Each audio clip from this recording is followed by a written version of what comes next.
ખાસ કરીને આ ગુજરાતમાં ભારતીય જનતા પાર્ટીની સરકાર એ યુવાઓ વિરોધી હોય, વિદ્યાર્થીઓ વિરોધી હોય, વારંવાર એવી કરતૂતો કરે છે જેનાથી સાબિત થાય છે માત્ર ને માત્ર પ્રાઇવેટીકરણને બઢાવો આપવો અને વિદ્યાર્થીઓ અને યુવાઓનું શોષણ કરવાનું કામ આ ભારતીય જનતા પાર્ટીની સરકાર વારંવાર કરી રહી છે।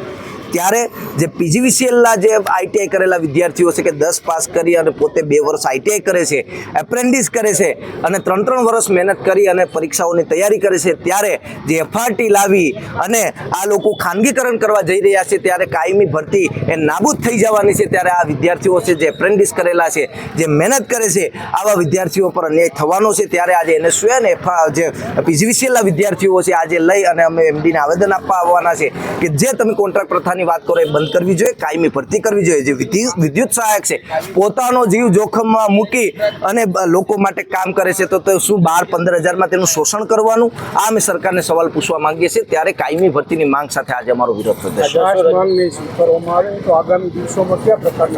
જો અમારી આ માંગણી સ્વીકારવામાં નહીં આવે તો આંદોલન સમગ્ર સૌરાષ્ટ્ર અને એની જે JUANLની જે મેન ઓફિસ બરોડા છે ત્યાં પણ હલ્લાબોલ કરવાનો કાર્યક્રમ કરવામાં। મારું નામ છે આદિત્ય, હું ગોંડલથી આવું છું અને અત્યારે પીજીવીસીએલમાં જે એફઆરટી લાગુ કરવામાં આવી રહી છે તેની સામે અમારે તમામ વિદ્યાર્થીઓનો વિરોધ કરી રહ્યા છીએ। શા માટે વિરોધ કર્યો? એટલા માટે કે અત્યારે કાયમી ભરતી અમારી એક્ઝામ લેવાઈ ગયેલી છે, એમાં વેકેન્સી હોવા છતાં પણ એમાં ભરતી થતી નથી અને પીજીવીસીએલ પાસે નવા ડિવિઝન મંજૂર કર્યા છે, એમાં પણ વેકેન્સી ખાલી છે ઇલેક્ટ્રિક આસિસ્ટન્ટ VSની હેલ્પરની, તો પણ એ લોકો પ્રાઇવેટ માણસો મૂકવાની જરૂરિયાત એને ઊભી શા માટે થાય છે?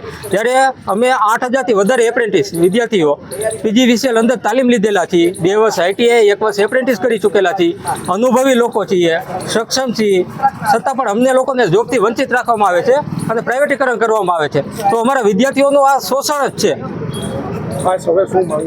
માંગણી એટલી જ છે કે એફઆરટી રદ કરો અને કાયમી ભરતીમાં વધારો કરો, જેથી તમામ વિદ્યાર્થીઓને ગવર્મેન્ટ જોબ આવી શકે અને સારી રીતે પોતાની ફરજ બજાવી શકે।